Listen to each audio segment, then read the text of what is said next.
안녕하세요. 새안에 빠지다의 DJ 민영입니다. 오늘도 두 가지 사연 준비되어 있는데요. 끝까지 들어주실 거죠? 구독과 좋아요 버튼도 잊지 말아주세요.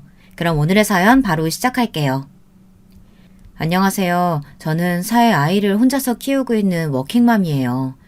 남편을 만난 것은 부모님의 소개였습니다.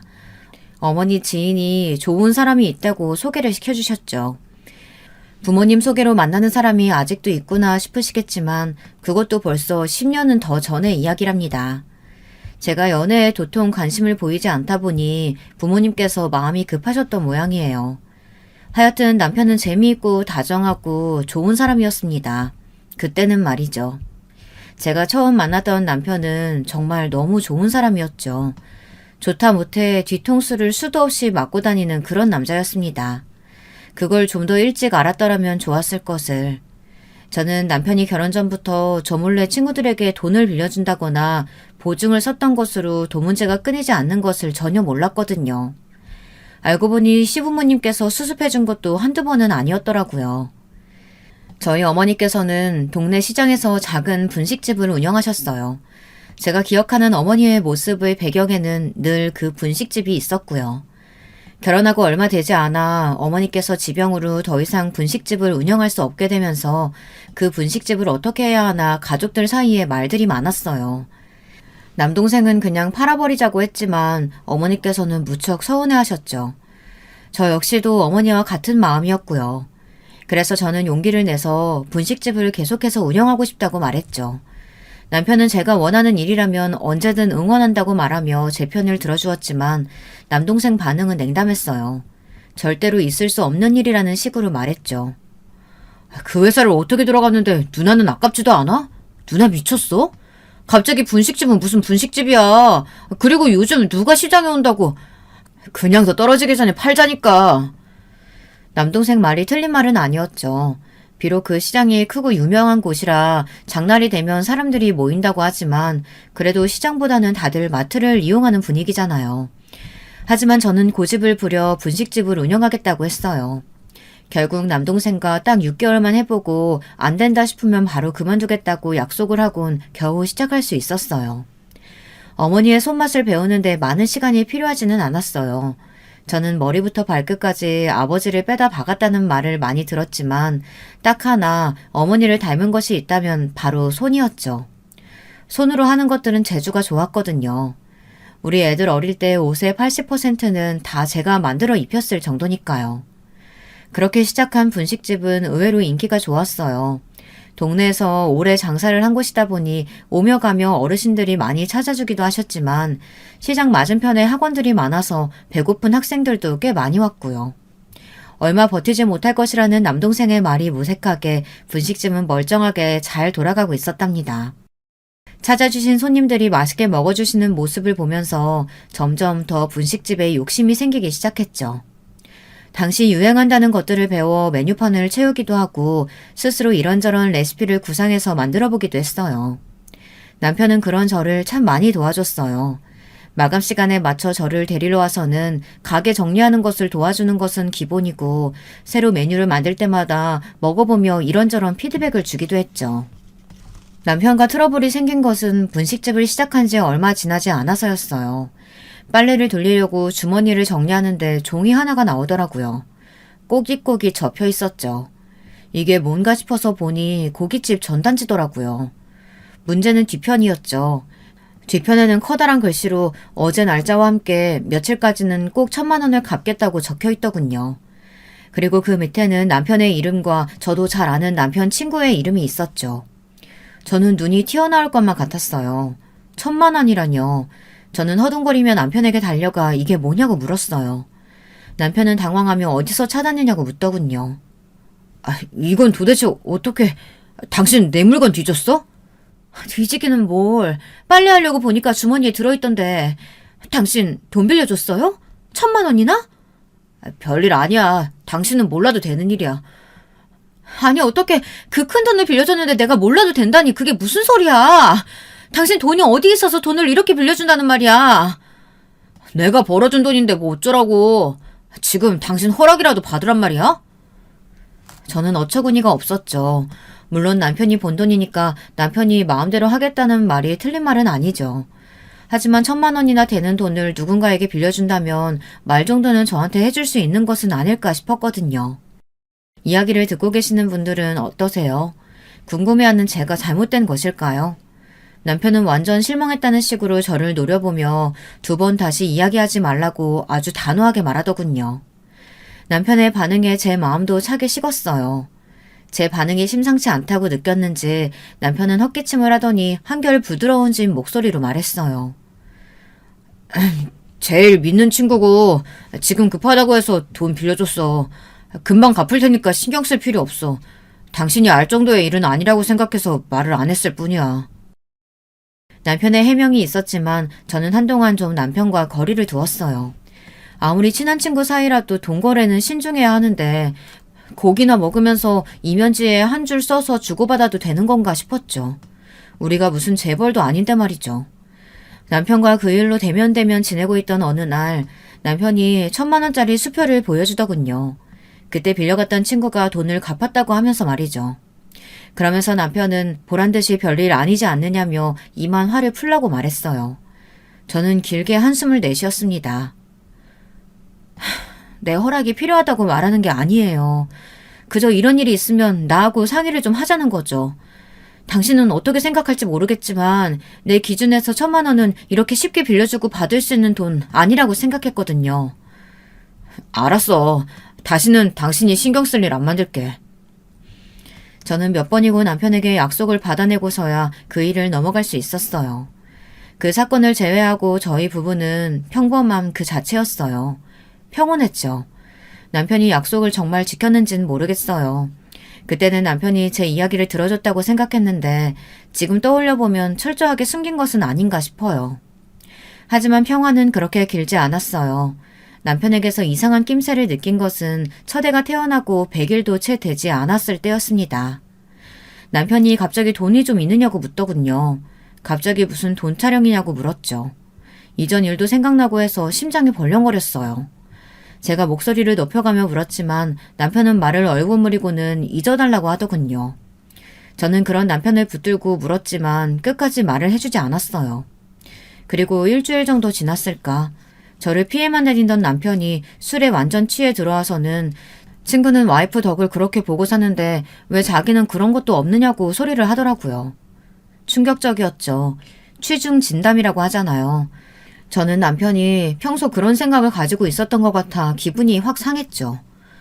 술 먹었으면 조용히 들어가서 자요. 애기 놀라잖아요. 내 집 와서 내 맘대로 소리도 못 내냐? 내가 왜 눈치 보고 살아야 되는데?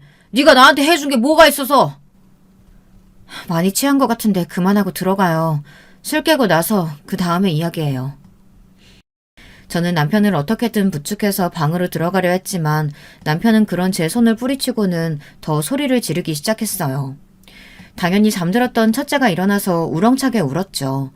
남편은 아이를 조용히 시키지 않고 뭐 하느냐고 제게 손가락질을 했어요. 저는 화를 내고 싶었지만 꾹꾹 눌러 참고 남편에게 나중에 이야기하자고 하면서 안으로 밀어넣었죠. 그때였어요. 남편이 다짜고짜 제 뺨을 때리더니 저를 밀치더라고요. 머릿속이 하얗게 변하면서 아무런 생각이 들지 않았죠. 누군가에게 맞아본 적은 처음이었거든요. 순간 집안에는 침묵만이 흘렀어요. 생각지 못한 큰 소리에 남편도 얼었는지 자기 손만 보고 가만히 서 있더군요. 내가 여보 미안해. 내가 미쳤나 봐. 남편은 술이 깬 것인지 허둥거리며 제게 손을 내밀었지만 저는 그런 남편의 손을 쳐내고는 첫째가 울고 있는 방으로 들어가 문을 닫아 걸었어요. 남편은 자기가 실수했다고 문을 두드렸지만 저는 일체 대답하지 않았죠. 다음 날이 되자 남편은 손이 발이 되도록 2번 다시 이런 일은 만들지 않겠다고 빌었지만 저는 끝까지 말하지 않았어요. 사실 제 스스로도 진정이 되지 않았거든요. 이 상태로 무슨 이야기를 할 수 있겠나 싶었기에 정리가 우선이었죠. 술에 취해 가족에게 손을 올리다니 최악 중에서도 최악이잖아요. 당장이라도 짐을 싸서 친정으로 가고 싶은 충동이 들었지만 다른 한편으로는 이번이 처음인데다가 저렇게 사과를 하는데 넘어가도 되는 것이 아닐까 싶기도 했어요. 바보 같은 생각이었죠. 사람은 고쳐 쓰는 것이 아니라는 주변 사람들 이야기가 당시에는 하나도 떠오르지 않더라고요. 그래서 저는 이번 한 번만은 없었던 일로 하겠다고 했어요. 그렇게 결혼하고 6년이란 시간이 흘렀어요. 그날 이후 남편은 술을 일체 입에 대지 않았어요. 마치 그날의 일이 꿈처럼 느껴졌죠. 저희 집은 평화롭게 흘러가고 있었어요. 아이도 둘이나 태어났고 분식집은 여전히 손님들이 많았으며 남편도 회사에서 승진을 했거든요. 저희 가정에 불운이 들기 시작한 것은 셋째를 임신했을 때였어요. 남편이 회사 일이 바쁘다며 점점 귀가 시간이 늦어지기 시작했죠. 술도 잘 마시지 않는 사람이 만취 상태로 집에 기어들어오기도 했고요. 심지어 시작 입구에서 잠들어 경찰에게 연락이 오기도 했답니다. 하루아침에 바뀐 남편의 모습에 저는 정신을 차릴 수가 없었어요. 무슨 고민 있느냐고 힘든 일이 있으면 같이 이겨내자고 그렇게 말을 했지만 남편은 괜찮다고만 했죠. 하지만 시간이 지날수록 남편의 얼굴에는 근심으로 가득했고 툭하면 한숨을 내쉬기도 했습니다.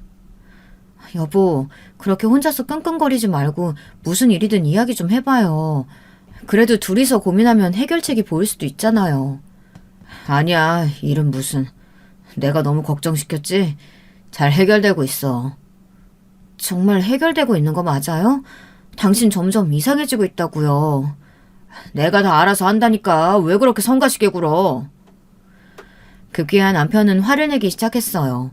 순간 남편이 제게 손을 올렸던 그날이 떠오르며 온몸이 떨렸어요. 금방이라도 그날처럼 남편이 돌변할 것 같아 무서웠죠. 이걸 다행이라고 말해도 될지는 모르겠지만 하여튼 다행스럽게도 남편은 그렇게 소리를 지르는 것으로 끝이었어요. 어쩌면 듣고 계시는 분들 중에는 그러게 뭐하러 자꾸 묻느냐고 저를 타박하시는 분도 계실 거예요. 괜히 일을 만들었다고 하실 수도 있죠. 실제로 시어머니께서는 힘들게 일하는 남편 바가지 긁는다고 한 소리 하셨거든요. 알아서 잘할 텐데 뭐가 그렇게 못 믿어서 캐묻느냐고요. 너는 뭐가 그렇게 궁금한 게 많은 거야? 어련히 알아서 잘할까? 네가 그렇게 하면 잘 될 일도 안 되겠다. 어머니, 아무리 그래도 저렇게 사람이 점점 예민해지고 날카롭게 반응하는데 걱정되는 거는 당연하잖아요. 요즘 집에 와서 애들한테도 화를 내질 않나 외박까지 하는데 어떻게 안 물어봐요. 남자 하는 일에 어디서 여자가 입을 대기를. 그동안 우리 아들이 월급을 안 갖다 준 적이 있기를 하니 아니면 바람이 난 적을 있기를 하니 그냥 입 닫고 기다리라고 하면 그러겠다고 하고 말리를. 월급이요? 어머니, 매달 애들 학원비 제외하고는 그이 월급을 본 적도 없어요. 분식집 시작하고 나서부터는 생활비는 다 제가 충당했고 남편 월급은 본인이 관리하고 있는데 무슨 말씀이세요. 적금이랑 펀드랑 해서 목돈 만들겠다고 큰소리쳐서 저는 그이가 얼마를 버는지도 모른다고요. 시어머니께서는 저의 고백에 당황하신 듯이 눈을 피하시며 헛기침을 하셨죠. 제가 그동안 말을 안 했으니 당연히 모르고 계셨겠지만 남편이 제게 달마다 주는 돈은 고작 50만 원이 전부였어요. 그걸로 애들 둘 태권도에 어린이집 보내기도 빠듯했죠. 하지만 저는 남편을 믿었어요. 초반에는 적금 통장도 보여주더라고요. 매달 넣고 있다고 하면서 말이죠. 애들 이름으로 된 통장도 있었고 해서 저는 한 번도 남편이 월급으로 딴짓을 하고 있다고는 의심하지 않았답니다. 나중에 알았지만 시어머니께서는 남편의 당시 상황에 대해서 다 알고 계셨더라고요. 오히려 제가 알게 되면 어떻게 하나 싶은 마음에 오히려 큰 소리를 치셨던 거죠. 하지만 얼마 가지 않아 저는 남편이 무슨 일로 그렇게 신경이 곤두섰는지 알 수 있었습니다. 그날의 일은 지금 기억해도 등에서 소름이 돋고 식은땀이 흐르는 것 같아요. 마감 시간이 다가오기에 가게 안을 정리하고 있었는데 180은 훌쩍 넘어 보이는 큰 키에 운동을 했는지 다부진 체격을 한 남자 5이 가게 안으로 들어오더라고요. 저는 마감이라고 말씀드렸지만 그 사람들은 제 목소리는 들리지도 않는지 가게에 자리를 잡았어요. 저는 무서웠지만 다시금 마감 시간이라고 말씀드렸어요. 아주머니, 김성찬이란 사람 알지? 그 사람은 남편 친구인데 그 사람은 왜요? 갑자기 왜 여기 오셔서 그 사람을 찾으세요? 그럼 아주머니 남편이 안석현이야? 그런데요. 당신들 뭐 하는 사람이에요? 우리 남편은 어떻게 알고요? 남자들은 혀를 차며 남편의 친구가 돈을 빌리고 잠적을 했다고 하더라고요. 당연히 저는 그게 남편과 무슨 상관이냐고 물었죠. 남편 친구가 잠적을 했는데 왜 여길 찾아오느냐고요. 그런데 연달아 놀라운 이야기를 하더라고요. 남편이 연대 보증인은 물론 남편 역시 돈을 빌렸다고 말이죠. 저는 너무 놀라서 몸을 휘청거렸어요. 하지만 겨우 벽에 기대 넘어지는 것은 피할 수 있었습니다. 저는 남편이 제게 말도 없이 연대 보증인이 되었다는 사실도 놀랐지만 사채를 썼다는 것에 더 큰 충격을 받았어요. 사채라니 남편이 무슨 돈이 얼마나 필요해서 사채를 쓴다는 말인지 이해가 되지 않았거든요. 당연히 저는 그 사람들에게 남편이 무슨 돈을 빌리느냐고 절대로 그럴 리가 없다고 말했어요. 그러자 그 남자들은 차용증을 보여주더군요. 저는 몇 번이고 차용증을 읽었죠. 도저히 믿을 수가 없었거든요. 하지만 제 믿음은 산산조각 나고 말았어요. 차용증에는 선명하게 남편의 이름은 물론 눈이 튀어나올 만한 금액이 적혀 있었어요. 상상으로도 해본 적 없을 만큼의 거액이었어요. 무려 1억이었습니다. 머릿속에는 오만 가지 생각들이 떠다녔습니다. 1억이란 돈이 왜 필요했을까? 다른 집에 살림을 차렸나? 아니면 도박을 했나? 펀드 이야기하더니만 혹시 펀드가 아닌 주식에 손을 댄 건 아닌가? 정말 오만 가지 경우의 수가 머릿속을 가득 채웠죠. 제가 말도 없이 가만히 차용증만 보고 서 있자 남자가 거친 욕을 내뱉으며 뭘 그렇게 보느냐고 소리를 질렀어요. 그렇게 보고 있으면 뭐 1억이 10억이라도 되냐? 누가 대신 갚아줘? 뭘 그렇게 보고 있어? 이 많은 돈을 왜... 당신들 사기꾼 아니야? 사기꾼은 당신 남편이고 돈을 빌렸으면 갚아야지 어디서 잠적이야. 그 친구 놈은 땅으로 꺼졌는지 하늘로 솟았는지 코빼기도 안 보이고 당신 남편은 연락 두절에 회사에도 없고 그러니까 여기라도 와야지. 안 그래? 회사에도 없다니 그게 무슨... 남자들은 회사로 남편을 찾아갔더니 이미 퇴사를 한 상태라 결국 여기로 왔다고 했습니다. 저는 거기서 2차 충격을 받았죠. 아침마다 잘 다녀오겠다고 말하고 나간 남편이 회사가 아니라면 도대체 어디로 갔느냐 싶었어요. 그렇게 멍한 상태로 있는데 남편의 목소리가 들렸어요. 반갑게 저를 부르던 남편은 가게에 있는 남자들을 보고 사색이 되더군요. 그리고는 더듬거리며 여기를 어떻게 알았느냐고 하는데 제가 알던 남편의 모습이 아니었어요. 남편은 자기가 알아서 할 수 있는데 왜 여길 오느냐고 소리 질렀지만 남자들은 눈 하나 깜빡하지 않았죠. 오히려 위협적인 몸짓으로 남편에게 가까이 다가가며 연락도 없이 잠적했으면서 어디서 큰 소리냐고 으르렁거렸어요. 진짜 무슨 짐승 같았어요. 그 기세에 남편은 바로 겁을 먹은 듯 뒷걸음을 치더군요. 저는 소리내서 남편을 불렀지만 남편은 뒤도 돌아보지 않고 도망을 쳤습니다. 남자들이 빠른 걸음으로 남편을 따라갔고요. 저에게 차용증을 보여주던 남자는 그래도 제가 불쌍했는지 살 구멍이라도 빨리 찾아보라고 하곤 나가버렸죠. 하늘이 무너진다는 말은 이럴 때 쓰는 것이 아닐까 생각했습니다. 저한테 이런 일이 있을 것이라고는 한 번도 상상하지 못했거든요. 남편은 그날 밤 돌아오지 않았습니다. 저는 시댁의 모든 사정을 다 털어놓았어요. 그런데 시댁의 반응이 아주 가관이었죠. 마치 다 알고 있었다는 듯한 반응은 물론 제게 가게를 팔라고 하더라고요. 가게를 팔라니 그게 무슨 말씀이세요? 그럼 네 남편 저렇게 쫓겨다니는데 손 놓고 가만히 있겠단 말이야? 그 가게 팔아서 어떻게든 해봐야지. 그럼 애들은 어떻게 하고요? 설사 돈은 갚아도 그 다음은 어떻게 먹고 살라고 그런 말씀을 하세요? 우리 아들이 너무 착해서 벌어진 일 아니냐. 능력이 없는 것도 아닌데 뭐가 걱정이란 말이야. 정말이지 말이 통하질 않더군요. 저는 죽어도 그렇게는 못한다고 딱 잘라 말했습니다. 시어머니께서는 남편이 얼마나 제게 잘했는데 이럴 수 있느냐고 길길이 날뛰셨지만 저는 차라리 이혼을 하겠다고 했어요. 제가 이혼이란 말을 할 것이라고는 생각지도 못하셨다는 듯 시어머니께서는 저를 향해 손가락질을 하며 거친 욕설을 내뱉더군요. 시어머니께 말로는 그렇게 했지만 저도 이혼까지 생각한 것은 아니었어요. 다른 방법을 찾아보고 있을 뿐이었죠. 그런데 남편이 아이들 이름으로 만들어둔 적금을 모조리 해약했다는 사실을 알고 난 뒤로는 무조건 이혼을 해야겠더라고요.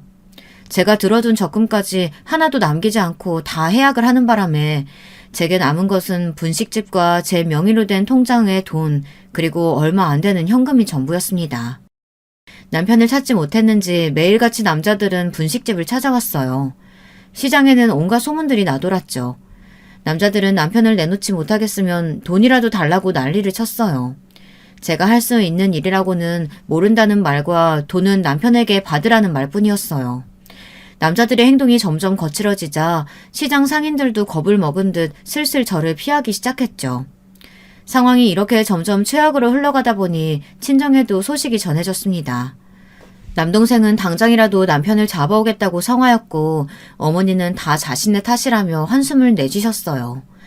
그렇게 저희는 공포 속에서 시간을 보내야 했죠. 산딸은 다가오는데 달라지는 것은 아무것도 없었어요. 그 사이에 시름시름 앓으시던 어머니마저 돌아가시자 정말이지 죽을 것 같더라고요. 이곳이 지옥인가 싶을 정도였죠. 상황이 달라진 것은 결혼 생활 동안 한 번도 본 적 없는 시누이가 저를 찾아오면서부터였어요. 결혼식 날에 잠깐 본 얼굴이 전부인 시누이는 갑자기 자신이 도와줄 테니 이혼 소송을 하라고 하더군요. 무표정한 얼굴을 한 시누이는 어머니가 돌아가셨다는 이야기를 듣고 도저히 이대로 있을 수 없겠다 싶어서 왔다고 말씀하셨어요. 그러면서 제게 법정에 나올 일 없게 자신의 선에서 해결할 테니 깔끔하게 정리하고 새 인생 살라고 하더라고요. 올케, 내가 해줄 수 있는 일은 고작 올케 호적 정리밖에 없어. 진짜 미안한데 앞으로 태어날 아이도 그렇고 다 올케가 책임져야 할 거야. 양육비 이런 건 기대도 하지 말고. 이미 연 끊고 살고 있어서 그냥 모르는 척 하려고 했는데 이대로 가다가는 올케만 죽어나갈 것 같아서. 엄마는 하늘이 무너진다고 해도 그 눈편만 들 테니 그냥 여기서 끝내고 올케라도 살자. 당황한 저를 가만히 보던 시누이는 제 손을 굳게 쥐곤 앞으로 시댁에서 어떻게 나오든 귀 닫고 살라고 말했습니다. 그렇게 저는 남편과 6개월여 만에 이혼을 했고 서류상으로 남남이 되어 더 이상 남자들도 찾아오지 않게 되었습니다. 하지만 제게는 갓 태어난 막내와 아직 어린 두 아이가 있었어요. 그리고 이 아이들과 살아가야 한다는 현실이 남아있었죠. 정말 죽을 만큼 열심히 살았습니다. 몇 번이고 찾아와 자기 아들을 잡아먹었다고, 자기 아들이 저 때문에 고생한다고 시장이 떠나가라 외치는 시어머니의 등살을 겨우 견뎌가며 버텼죠. 아이들이 아니었다면 그렇게 버티지 못했을 겁니다. 하지만 하늘도 무심하시지 어렵게 산을 하나 넘었더니 더 큰 산이 제 앞에 떡하니 있더라고요. 바로 막내였죠. 막내는 태어날 때부터 몸이 약했어요. 아이를 가졌을 때 남편 일로 아이에게 신경을 못 써준 것이 원인이 된 것 같아 자주 알아눕는 막내를 볼 때마다 죄책감이 들었습니다. 연손가락 깨물어서 안 아픈 손가락 없다고는 하지만 막내는 제게 다른 의미의 아픈 손가락이 되었어요. 병원을 죄지처럼 드나들면서도 씩씩하게 커가는 막내를 보며 얼마나 나 몰래 울음을 삼켰는지 셀 수도 없었죠. 그렇게 아프던 막내는 결국 10살이 채 되지 않아 병원 신세를 져야만 했습니다.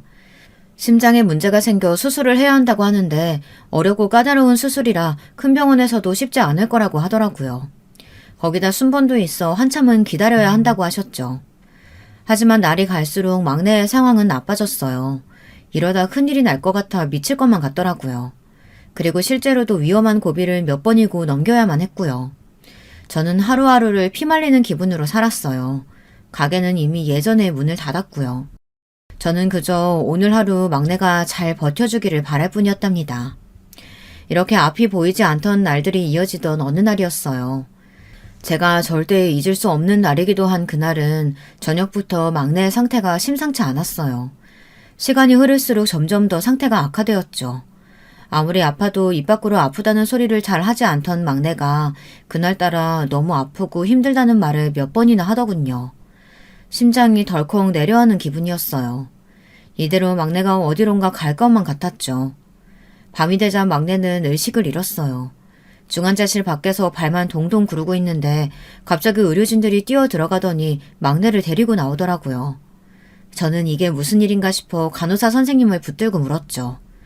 당장 수술에 들어가야 한다고 하더라고요. 응급을 요하는 상황이라 지금이 아니면 안 된다고 말이죠. 저는 숨이 멎는 것 같았습니다. 다리가 후들거리고 머릿속에는 아무것도 생각나지 않았어요. 하지만 이내 정신을 차리고 막내를 따라갔죠. 대기실에서 수술이 끝나기 기다리길 한참. 시간은 흘러가는데 막내가 들어간 수술실의 불은 꺼지지 않더라고요. 몇 시간을 기다렸는지 모르겠어요. 저는 뚫어져라 화면만 보며 제발 막내를 살려달라고 빌고 또 빌었죠. 이윽 후 불이 꺼지고 의사 선생님께서 나오셨어요. 손이 덜덜 떨리기 시작했죠.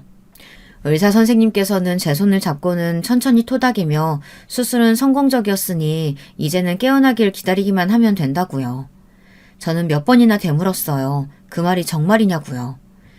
의사 선생님께서는 고개를 끄덕이시며 조금만 더 힘을 내라고 하더군요. 저는 의사 선생님의 손을 붙들고 몇 번이나 허리를 숙여 감사의 인사를 전했습니다. 감사합니다. 정말 감사합니다. 어려운 수술이라고 들었는데 이렇게 살려주셔서 정말 감사드립니다. 제가 더 감사드리죠. 덕분에 제가 여기까지 올 수 있었는데요. 조금 더 빨리 알았다라면 좋았을 것을 마음고생하게 해드려서 죄송합니다. 저는 의사 선생님의 말씀에 고개를 갸웃거리며 바라봤어요. 생전 처음 보는 얼굴이었죠. 의사 선생님은 그런 저를 보곤 빙그레 웃기만 하셨고요. 저는 혹시 우리가 만난 적이 있느냐고 물었지만 의사 선생님께서는 대답이 없으셨어요. 그저 다음날 따로 찾아뵙고 말씀드리겠다고 하고는 감사하다는 말을 꼭 하고 싶었다고 하시곤 허리를 숙이셨어요. 당황한 제가 허둥거리며 같이 허리를 숙였다 들어보니 의사 선생님께서는 이미 가버리셨더라고요. 머릿속은 온통 물음표로 가득했지만 저는 그저 막내가 살아있음에 감사하기로 했답니다. 저의 의문은 다음날 쉽게 해결되었어요. 막내가 의식을 되찾았다는 소리에 안도하고 있는데 의사 선생님께서 휠체어에 탄 할머니 한 분과 함께 저를 찾아오셨더라고요. 저는 단박에 그 할머니가 어떤 분인지 알 수 있었습니다. 꽤나 오래된 기억이지만 계속해서 마음에 남았었거든요. 분식집을 시작한 지 얼마 되지 않을 시기였는데요. 오전에는 늘 장사 준비로 정신이 없었죠. 점심시간이 되면 하나둘 손님들이 몰려들기 시작했거든요. 그날도 어김없이 한바탕 점심 장사를 마치고 살짝 여유가 생겨 가게 한쪽 자리에 앉아 쉬고 있는데 나이 드신 할머니 한 분께서 가게 앞을 서성거리시더라고요. 폐지를 줍는 할머니셨죠. 시장에서는 유명한 할머니셨고요. 남편에게 맞고 살던 딸이 손주 둘을 맡기고 도망치는 바람에 없는 살림에 애들 키우느라 고생이 많다는 이야기를 들었거든요. 거기다 손버릇이 나쁜 사위가 툭하면 집에 찾아온다는 이야기도 들었죠. 사위를 피해 여기저기 이사를 다니시다 결국은 저희 동네에 정착을 하셨다는데 어떻게 알았는지 아직도 사위가 찾아온다고 하더라고요. 시장에서는 다들 그 할머니를 안타까워하면서도 그 사위가 무서워서 피하는 편이었어요. 한 번은 시장 바닥 한가운데에서 딸을 어디다 빼돌렸냐며 할머니께 난리를 피워 경찰이 오기도 했거든요. 저는 벌떡 일어나 할머니께 다가갔어요. 할머니, 뭐 드릴까요? 저희가 폐지는 잘 안 나오는데. 아니야. 저기... 네, 할머니, 뭐 필요한 거 있으세요? 떡볶이 말이야. 혹시 500원어치도 팔아? 저희 분식집에서는 떡볶이 1인분이 2,000원이라 500원어치는 팔 리가 없었어요. 그런데 할머니 얼굴을 보고 있자니 그렇게는 팔지 않는다는 말이 전혀 나오질 않더라고요. 저는 당연히 된다고 말씀드리며 슬쩍 무슨 날이냐고 물었죠. 사실 매번 가게 앞을 지나가면서도 할머니께서는 눈길만 주실 뿐 한 번도 사가신 적이 없었거든요. 할머니께서는 오늘 둘째 손자가 생일인데 손자가 제일 좋아하는 것이 다른 집도 아닌 우리 집 떡볶이라 그것이라도 사주고 싶다고 하시더라고요. 오늘 영 벌이가 시원치가 않아서 그래서 500원어치라도 좀 살 수 있을까? 안 될 게 뭐가 있어요. 오늘 손주 생일이시구나. 그럼 제일 맛있어 보이는 놈들로 골라볼게요. 괜찮겠어? 미안해.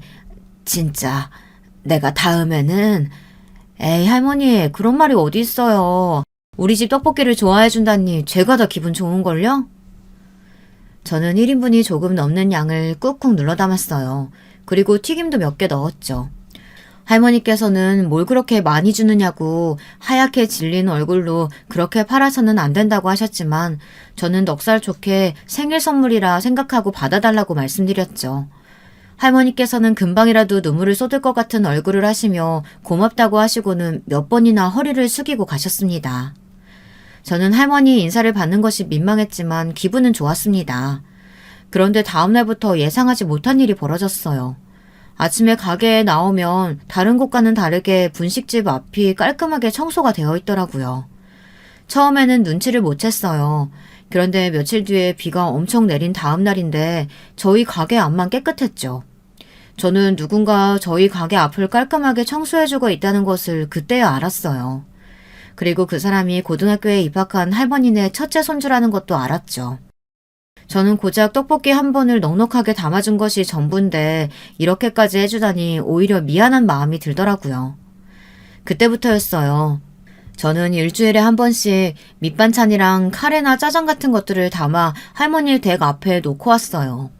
가게 앞을 청소해줘서 너무 고맙다는 편지와 함께 말이죠. 처음에는 할머니께서 절대로 받을 수 없다고 하셨어요. 하지만 저는 공부하기도 바쁠 텐데 매일같이 눈이 오나 비가 오나 청소해주는 일이 얼마나 힘든 일인데 그 값을 해야 한다고 고집을 부렸죠. 저희의 인연은 그렇게 시작되었습니다. 한 번도 아이들을 직접적으로 만난 적은 없었어요. 사춘기에 아이들이 자존심이 상할 것 같았거든요. 아버지란 사람은 찾아와서 행패를 부리고 어머니란 사람은 자기 살겠다고 아이들을 버리고 가선 소식도 없고 거기다 말하기 좋아하는 사람들이 여기저기서 수군거리는 것 같더라고요. 그래서 괜히 아이들 마음 다치는 것은 보고 싶지 않아 그저 사람들이 없는 시간을 틈타 집 앞에 두고 오는 것이 전부였죠. 그렇게 2년의 시간이 지났습니다. 저는 2년 동안 한 번도 빼놓지 않고 도시락을 배달했어요. 몇 번이고 아이들에게 감사의 편지를 받기도 했죠. 그런데 언제부터인가 할머니의 모습이 보이지 않더라고요. 저는 몸이라도 아프신가 싶어서 집을 찾아갔는데 아무도 없었어요. 집주인의 말로는 도망치듯 떠났다고 하고요. 걱정이 되더군요. 설상가상 그 사위라는 인간이 저희 가게에 와서는 할머니와 아이들 소식을 내놓으라고 한 적도 있었거든요. 할머니 집에서 저희 분식집 젓가락을 발견했다고 하면서요. 당연히 저는 어이가 없었죠. 그런 이유로 저를 찾아와선 할머니와 아이들을 내놓으라니 도대체 머릿속에는 뭐가 들어있는지 상상이 안 되더라고요.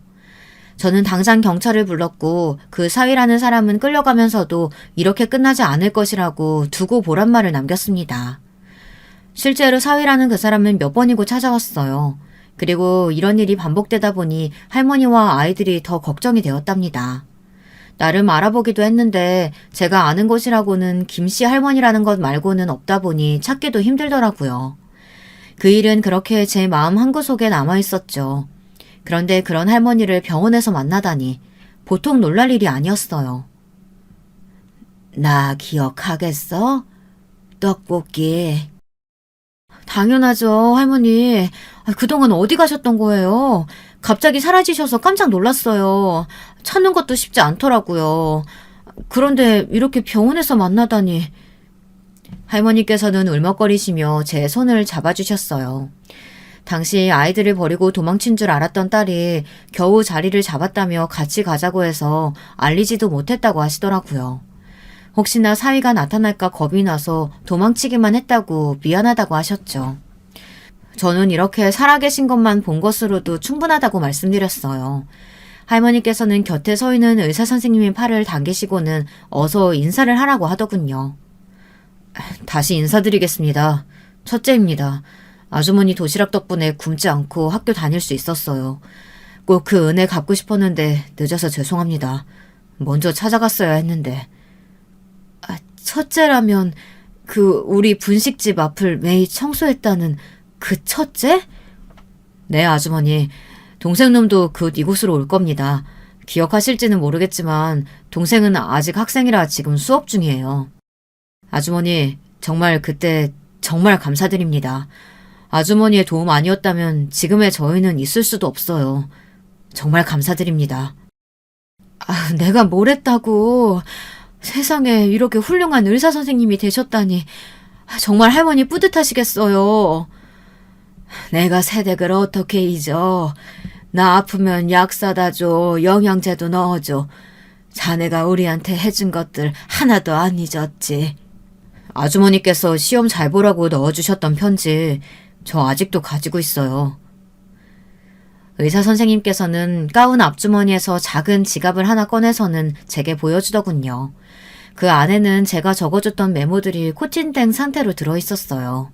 도시락만 주기 뭔가 허전해서 한마디씩 적어서 남겼던 편지들이 가득이더군요. 제일 위에 올려진 것이 시험 잘 보라는 말이었어요. 그것 말고도 감기 걸리지 말라고 한 것도 있었어요. 세월이 그렇게나 흘렀는데도 여전히 선명한 제 글씨에 괜히 기분이 이상하더라고요. 눈물이 날 것 같기도 하고 고작 그런 일로 감사를 받는 이 상황이 민망하기도 하고요. 제가 우물쭈물하고 있자 의사 선생님께서는 공부하기 힘들 때마다 중요한 시험이 있을 때마다 이 편지에서 힘을 얻었다고 하더니 제 손을 잡았습니다. 아주머니 정말 죄송합니다. 제가 학회에 다녀오느라 늦게 와서 몰랐어요. 만약 빨리 알았더라면 바로 수술을 했을 텐데 진짜 죄송해요. 마음고생 많이 하셨죠? 하지만 걱정하지 마세요. 수술은 확실히 성공했으니까요. 의사 선생님 덕분입니다. 감사해요. 정말 감사해요. 저는 고마움에 어쩔 줄 몰라하며 허리를 숙였어요. 의사 선생님께서는 그런 저를 일으키며 그저 은혜를 갚은 것뿐이라고 하셨죠. 할머니께서는 시간 있으면 자신과 이야기나 좀 하자고 하셨어요. 그동안 어떻게 지냈는지 다 말해주고 싶다고 하시며 마찬가지로 제가 어떻게 지내고 있는지도 궁금하다고 하셨죠. 저는 할머니와 나란히 앉아 그 긴 시간에 대한 이야기를 한참 나누었답니다. 막내의 컨디션이 점점 좋아지면서 저희 가족에게도 웃음이 찾아왔죠. 할머니네 둘째는 이사를 가고 나서 제일 아쉬웠던 것이 제가 만든 떡볶이를 못 먹는다는 것이었다고 말해주었어요. 온갖 사내진미를 다 줘도 그때 제가 싸준 도시락만큼 맛있는 음식은 없다고 말해주는데 얼굴이 다 화끈거리더군요. 저는 할머니와 두 사람을 집으로 초대해 식사를 대접하기로 했어요. 그렇게 저희는 자연스럽게 가족처럼 지내게 되었죠. 저는 할머니의 도움으로 분식집도 다시 시작하게 되었어요. 오랜만에 다시 시작한 가게에서 정말 말 그대로 신바람이 났습니다. 저는 이제 모든 고생은 끝났다고 생각했어요. 그런데 세상에 제 기억에서 깔끔하게 잊었던 그 남편이 다시 저를 찾아왔더군요. 잘 지냈냐고 아무렇지 않게 인사를 하며 들어오는 남편을 보는데 저는 헛것을 보고 있다고 생각했어요. 이혼을 하고 나서 처음이었거든요. 저는 할 말을 잃고 그저 남편을 뚫어져라 보기만 했어요. 남편은 가게를 둘러보며 눈으로 구석구석을 훑었어요. 성공했구나. 이렇게 번듯한 가게도 차리고. 시장에 갔더니 없어져서 얼마나 놀랐는데 여기 시세는 얼마나 해? 설마 매매는 아니지? 월에는 얼마나 나가? 여기가 어디라고 나타나. 당신이 무슨 얼굴로. 나랑 당신이 무슨 사이라고 나타나선 그런 걸 물어. 무슨 사이라니 여보. 사정상 아무리 떨어져 있었어도 우린 부부야. 어떻게 그런 말을 해? 부부? 이혼한 지가 언젠데 부부래. 우리 이미 끊어진 인연이야. 그러니까 헛소리 그만하고 당장 나가. 능글거리며 저를 여보라고 부르는 남편을 보며 정말이지 쌍욕이 혀끝까지 올라왔지만 저는 최대한 침착함을 찾기 위해 심호흡을 하곤 남편에게 축객력을 내렸어요. 남편은 그런 제 말을 귓등으로 듣는지 조금의 미동도 없었죠. 저는 소리를 높여 이혼까지 한마당에 이제 와서 무슨 소리를 하느냐며 당장 나가라고, 그렇지 않으면 경찰을 부르겠다고 했어요. 그러자 남편이 충격적인 이야기를 하더군요. 누구 허락을 받았다고 이혼이야? 나는 그 당시에 이 나라에 없었는데 무슨 이혼? 내가 동의한 적도 없는데 우리 누나랑 짜고 이혼까지 만들었더라? 당연히 무효지 그건. 바로 소송할 거야. 나는 절대 당신이랑 헤어질 생각 없거든.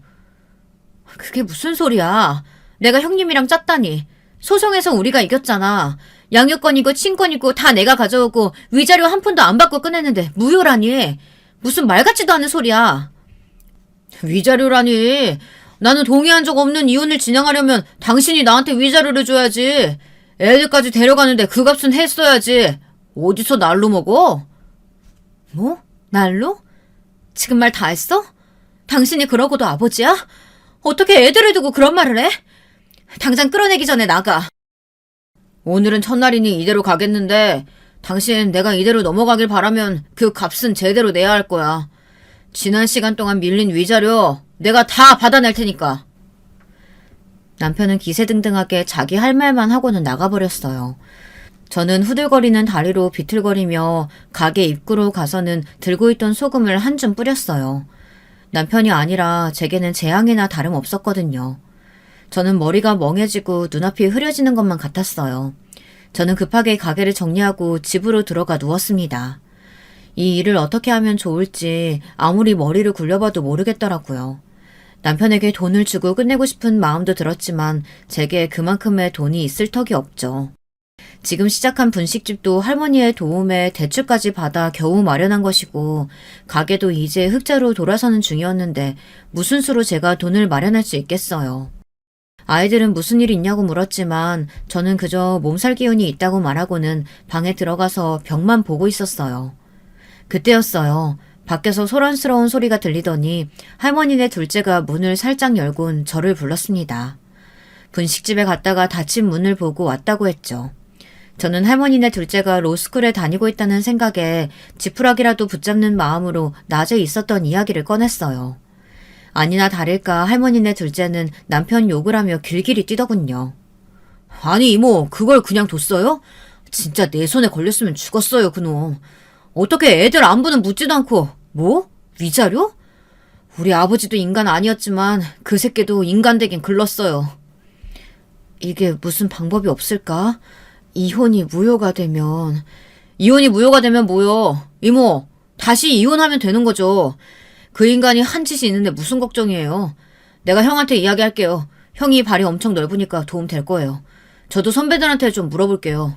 이모는 아무 걱정하지 마세요. 내가 그 인간이랑 다시는 엮일 일 없게 만들어줄 테니까. 할머니네 둘째는 큰 소리를 치더니 저더러 오늘은 애들이랑 외식을 하고 오겠다고 하곤 나가버렸죠.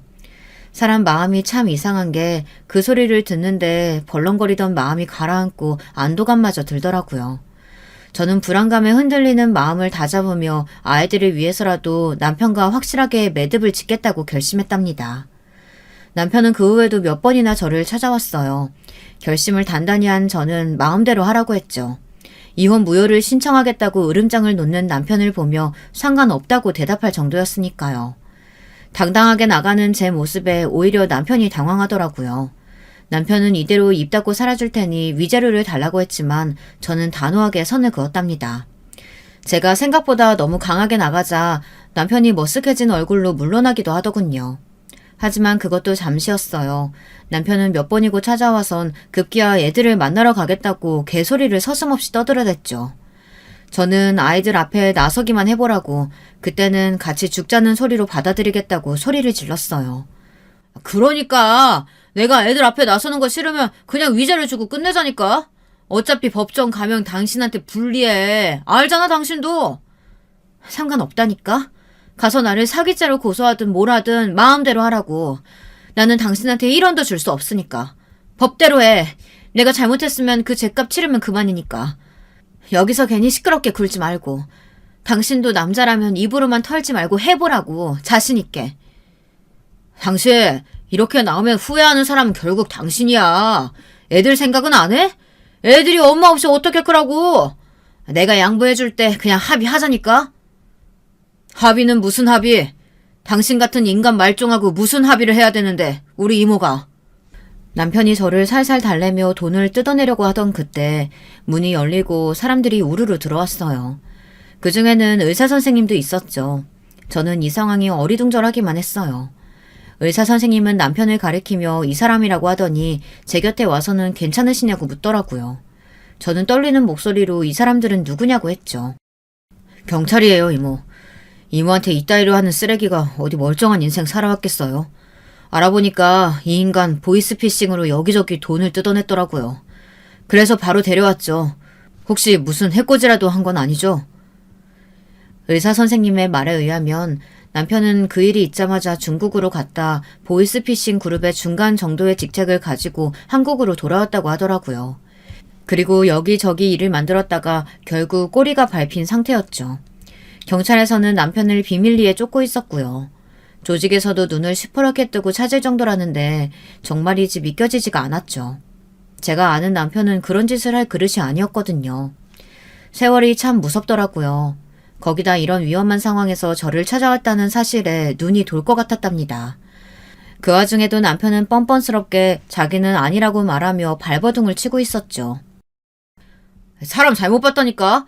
아 참 사람 착각했어요. 나 아니라니까. 이거 좀 놓고 얘기하자고. 야, 너 나한테 이러고도 두 발 뻗고 잘 수 있을 것 같아? 애들 보기 안 부끄러워? 너 같은 인간이 아빠라는 사실보다 더 부끄러운 일이 이 세상에 있을 것 같아? 어디 그 주둥이에 애들을 올려? 내가 너 가만히 안 둔다. 두고 봐. 후회하게 해줄 테니까. 남편은 끌려가면서 고래고래 소리를 지르는데 섬뜩하더군요. 하지만 저는 내색하지 않으려고 몸을 돌렸어요. 그렇게 남편이 끌려나가고 나서야 의사 선생님은 제 어깨를 토닥이며 잘 마무리될 것이니 걱정하지 말라고 했죠. 저는 남편이 이혼 무효를 주장하고 있는데 혹시나 이번 일로 앙심을 품으면 어떻게 하느냐고 물었어요. 의사 선생님은 웃기만 할 뿐 제게 걱정하지 말란 소리만 했죠. 그 이후로 남편에 대해서 들은 소식이라곤 징역을 살게 되었다는 것이 전부였어요. 자세한 이야기가 오고 간 것 같은데 제가 알아야 무슨 소용이 있을까 싶어 알아보지는 않았답니다. 제가 신경 쓰고 있었던 것은 오직 하나, 이혼 무효 소송이었죠. 그런데 그 이야기도 쏙 들어갔더라고요. 당연히 위자료 이야기도 없었고요. 혹시나 징역을 살고 나와 또 찾아오면 어떻게 하나 걱정은 되었지만 의사 선생님은 절대 그런 일이 없다고 확신에 찬 목소리로 말하더군요. 그 사건이 있었던 것도 벌써 2년 전이네요. 그 사이에 할머니께서도 노안으로 돌아가셨어요. 저는 여전히 의사 선생님과 지금은 사법고시를 눈앞에 두고 있는 둘째까지 두 손주와는 아직도 잘 지내고 있습니다. 할머니께서 돌아가시고 나서 두 사람은 제가 살고 있는 집 아래로 이사까지 왔어요. 비록 혈연 관계는 아니지만 더 가족 같은 사이가 되다 보니 이제는 제가 진짜 두 사람의 이모가 된 것 같은 기분이 들 정도랍니다. 지난주 할머니 기일에 맞춰 가족들끼리 납골당에 다녀왔는데요. 우리 아이들 손을 잡고 내려가는 두 사람의 뒷모습을 보고 있자니 기분이 이상하더라고요. 고작 도시락 하나였는데 이렇게 듬직한 가족이 생기다니 누가 상상이라도 했겠나 싶기도 하고요. 저는 저의 사랑스러운 가족들을 보며 앞으로도 지금처럼만 지낼 수 있길 기도했답니다. 마지막까지 저의 이야기 들어주셔서 감사합니다. 여러분, 두 번째 사연 시작하기 전에 좋아요, 구독 꼭 눌러주실 거죠? 그럼 두 번째 사연 바로 시작합니다. 안녕하세요. 저는 서울에 사는 40대 주부입니다. 제가 인생을 오래 산 건 아니지만 최근에 역대급으로 황당하면서도 어이가 없고 또 웃긴 얘기가 있어서 제보하게 됐어요. 주위에 모임이 많아서 모일 때마다 이 얘기를 했더니 다들 배꼽 잡으며 웃으며 어디든 무조건 제보하라고 해서 용기 내어 제보하게 됐습니다. 여러분, 로미오와 줄리엣이라고 아시죠? 흔히 말하는 원수의 집안 다들 아시죠? 저는 제가 지극히 평범한 인간이라 이런 얘기는 당연히 저에게 해당되지 않는다고 생각하며 살았습니다. 그런데 그 생각은 제 상견례 자리 때 깨지게 됐어요. 상견례 얘기를 꺼내기 전에 말씀드리자면 저는 서울에서 태어나서 초등학교부터 대학교까지 다 서울에서 나온 서울 토박입니다.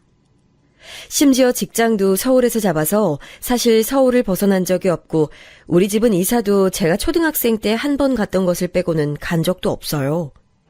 아버지는 은행에 다니시고 엄마는 집에 계셨는데 제 어린 시절을 생각해보면 지극히 평범했습니다. 적당히 화목하고 큰 탈 없이 자랐고 아버지도 어머니도 자식들이라면 뭐든지 좋은 것을 다 해주고 싶어 하셨죠. 아버지는 무뚝뚝하신 편이었고 말씀 자체가 별로 없으셔서 표현을 많이 하는 편은 아니었습니다. 반대로 엄마는 밝고 다정하셨지만 때로는 억세고 나설 일이 있으면 강하게 나설 줄 아는 멋진 엄마였어요. 아버지가 은행에 재직해서 가난하게 자라진 않았지만 그렇다고 막 엄청 넉넉하고 여유롭게 자라지도 않은 대한민국의 평범한 가정이었습니다. 일남 일녀 중 장녀로 태어난 저는 밑으로 남동생이 있는데 3살 터울이고 동생과의 사이도 나쁘지도 않고 좋지도 않고 그냥 무난한 관계로 자랐어요. 학창시절 교우관계도 그렇고 지금도 그렇고 저는 누구와 그렇게 크게 싸운 적이 한 번도 없는데 그렇다고 막 순하거나 그러진 않고 오히려 되게 무던한 성격입니다. 그래서 학교 다닐 때는 우두머리로 다니기보단 친한 아이들과만 친하게 지내는 그런 아이였어요. 동생이나 저나 특별히 공부를 잘하거나 예체능의 두각을 보이지도 않아서 평범하게 저는 서울에 있는 대학교에 들어갔고 동생은 경기도에 있는 대학에 들어갔습니다. 그리고 나서는 남들이 다 하는 것처럼 저도 대학에 다니며 참 많이 놀기도 놀고 연애도 많이 했어요. 남자친구들의 군대를 기다리기도 하고 혹은 도중에 차거나 차이기도 했고 다 기다렸더니 저를 바람맞히고 떠난 놈도 있었네요. 대학생 때는 노는 거라는 말을 입증이라도 하듯 저는 여기저기도 많이 놀러 다녔는데 그 기간은 아직도 그리울 정도랍니다. 미팅도 많이 하고 친구들과 매일 만나서 놀았어요. 그렇게 광란의 대학 시절을 보내고 저는 서울에 있는 어떤 중견기업의 회계팀에 입사해서 지금의 남편을 만나게 됐습니다. 남편은 제가 신입사원일 때 우리 팀에 있던 대리였는데 원래 신입사원 때는 아무것도 모르니까 조금만 잘해도 다 잘해 보이고 그러잖아요. 당연히 해야 하는 것들을 해내면 그게 마치 대단한 일처럼 보이고 뭘 해도 잘하는 것 같고 그래서 저는 입사하자마자 남편을 보고 첫눈에 반하게 됐습니다.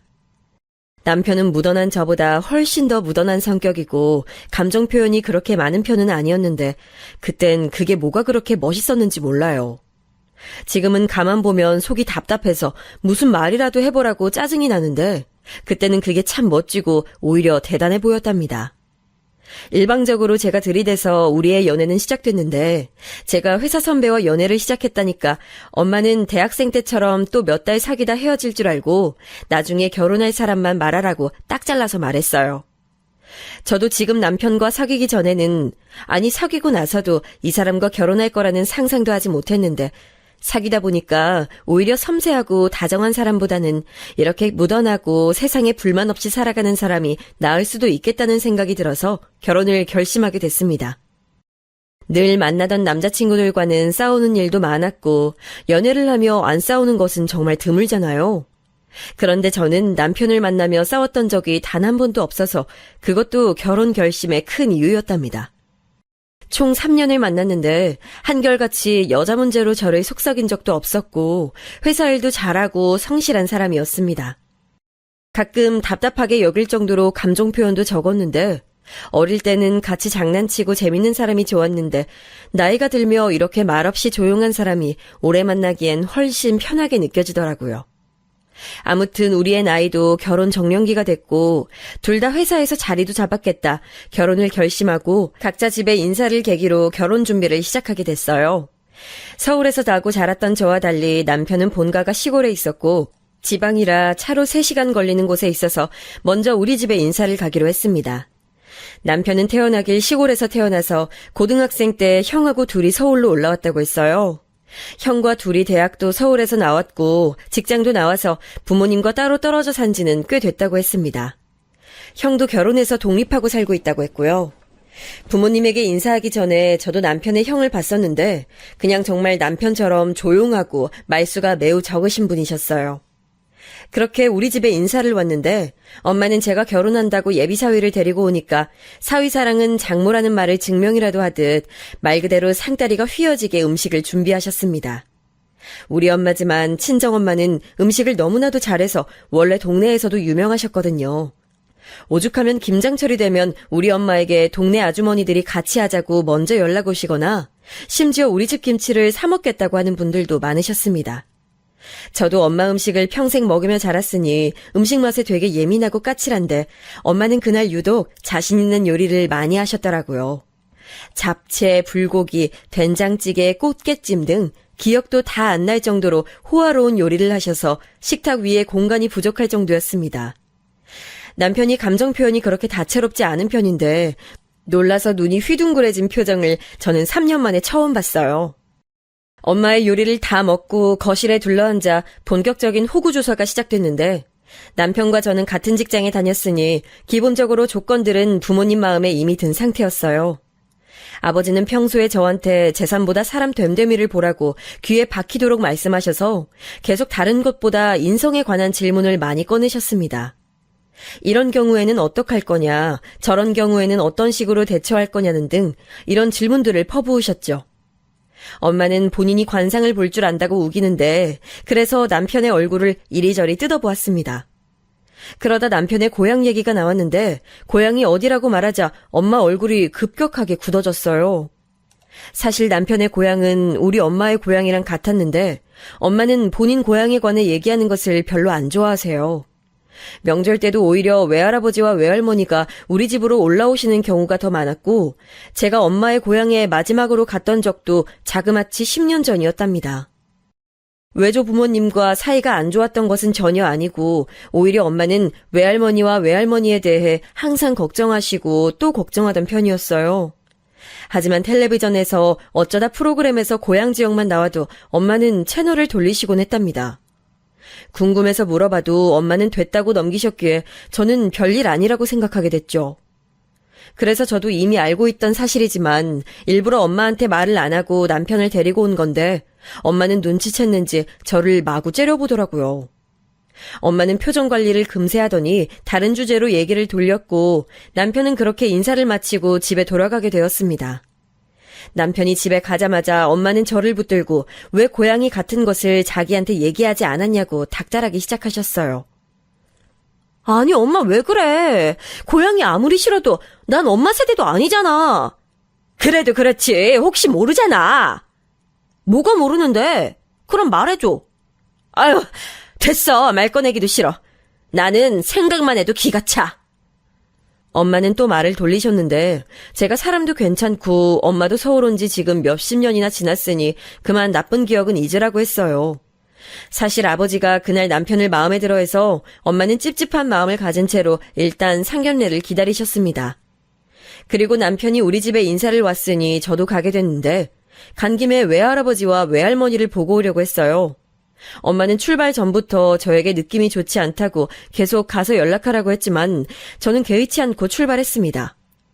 3시간을 달려 고향에 갔는데 남편의 집은 시골이라고 작고 넓은 집이 아니고 오히려 좀 크고 넓은 집이었어요.